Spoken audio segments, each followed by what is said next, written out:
All right, we're gonna talk about drives. We know when we're at the baseline, we can drop and we can drive. Coming from tennis, the most common shot you're gonna see is drives. Simply put, people don't know how to drop. But the drive is becoming a very important shot in pickleball as the game starts to change. Some of the things to think about when you're dropping or driving is when do you hit the shot? So the question is, when do I drive? And for me, it's pretty simple. You drive on two shots. One, if the ball is high and you can hit down, you drive. We also drive on balls that are really deep. The common misconception is that you drive on short balls. Well, let's just look at that. If the ball's low and it's short and I drive, I'm hitting that ball up. It doesn't matter how hard I hit it. It's either going out or it's high and they're gonna kill me. So when a ball's short, you're always gonna drop. If the ball's high, because I can hit down, you're always gonna drive. Now let's just picture I serve and the return's really deep and I'm hitting a ball either on my back foot or all the way from back here. It makes no logical sense to drop. It's incredibly low percentage. So I call this driving to drop. I would step back, I would drive it, be able to get back into position to drop the next ball. It's not about how fast you get to the net. It's about hitting the right shot to be able to get to the net. The other thing you want to think about when you're driving is everything, again, comes from the same foundational points. So I'm not going to take a huge tennis backswing. All that's going to make me do is seesaw because the ball doesn't bounce like tennis. So if I have a big backswing and it's low, when I make contact, I've now seesawed, the ball's going to go up.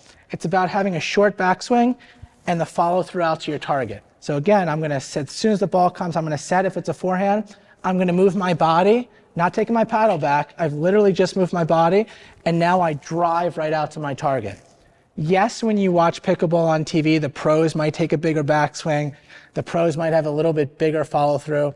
And the day you're Tyson McGuffin or Ben Johns and you want to do that, go for it. But when you're first coming in to go from good to great, you have to learn to do it right.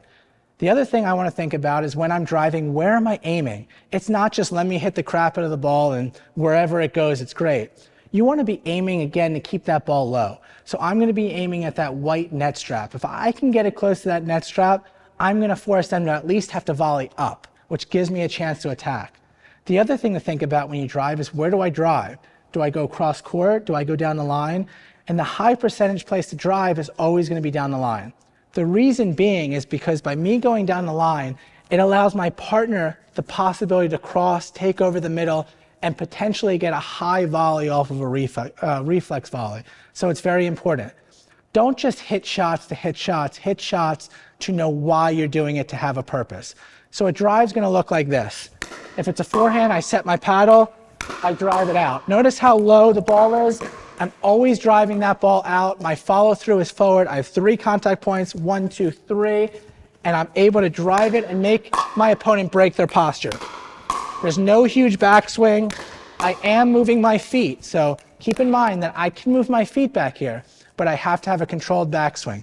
This is what a non-controlled backswing looks like. It's a huge backswing and the ball gets out of control. So again, shorten the backswing because it's about hitting the ball at the highest point possible. By hitting the ball at the highest point possible, I can create the most amount of power.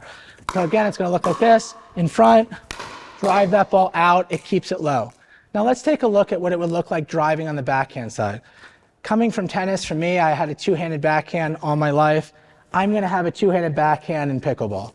It's for me able to keep that ball down, allows me to put a little bit more on it. Even though I drop or dink with one hand, the left hand on there is important. The big thing when you have two hands is we're not coming over with our wrist. It's a left hand dominant shot. A lot of pros now are adding that second hand on. But whether you have two hands or one hand, you still need to keep that contact point in front and the wrist is locked. So it'll look like this. So two hands, I'm here, I'll drive that ball out. If I have one hand, it'll look like this. One hand. If I have two hands, it'll look like this. So I set and I drive out. A drill that I love to do that's really important is called dropping and driving. And the key thing that you should always be able to hide from your opponent is when I'm driving or when I'm dropping. So notice when I hit, I'm going to drive one, drop one. You shouldn't be able to tell the difference of my shot. So if I'm here, I'm dropping, it's out. I'm here, I'm driving, I drive it out. So again, it comes from the same foundational points.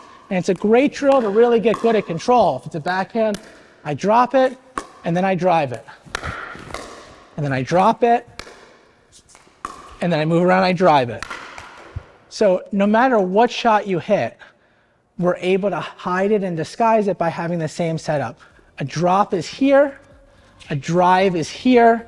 The difference is the follow through. A drop would be like this, a drive would be out to my target. When you drive, you're really using your legs and you're using your right shoulder to push the ball out. We're never using our wrist. The wrist is always locked.